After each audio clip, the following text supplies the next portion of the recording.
გამარჯობა მეგობრებო, მინდა შემოგთავაზოთ პიცის ჩემებური რეცეპტი.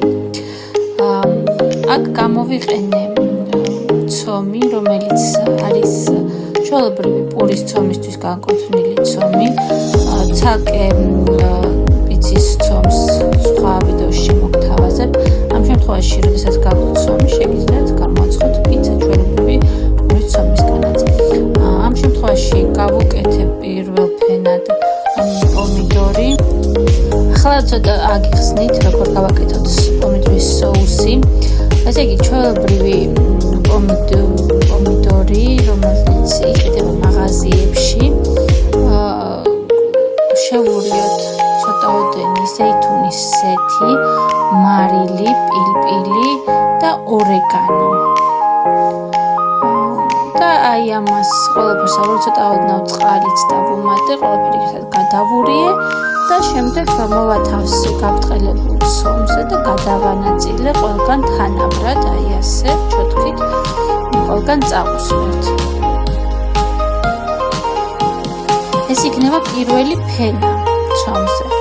შემდეგ უკვე დაგჭირდება ყველი სასურველია იყოს სულკუნი, ან თუ არ გვაქვს ბევრი სულკუნი, შეგვიძლია ნახევარი სულკუნი იყოს და ნახევარი იმერული, მაგრამ თუ არც ცოტა არ გვაქვს სულკუნი, შეგვიძლია მთლიანად იმერული ყველი გამოვიყენოთ. ამ შემთხვევაში მე არ მქონდა სულკუნი და რაც მქონდა სახლში, ჩვეულებრივი იმერული ყველით გავაკეთე. თუმცა სასურველია რომ სულკუნი ვიხმაროთ, ამ შემთხვევაში ყველი უფრო გაიწელება და უფრო გემრიელიც გამოვა.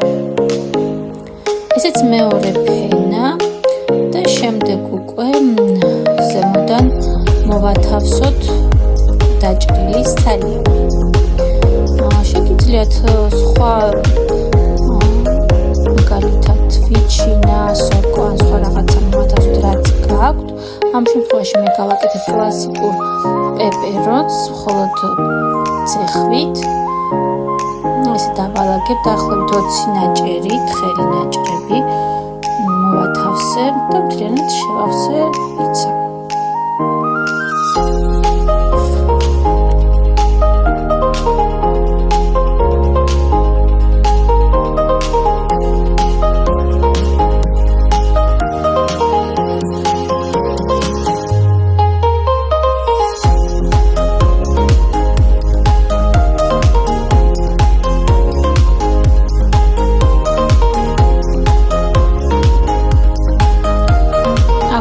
მოვაყაროთ ზემოდან პილპილი და ორეგანო.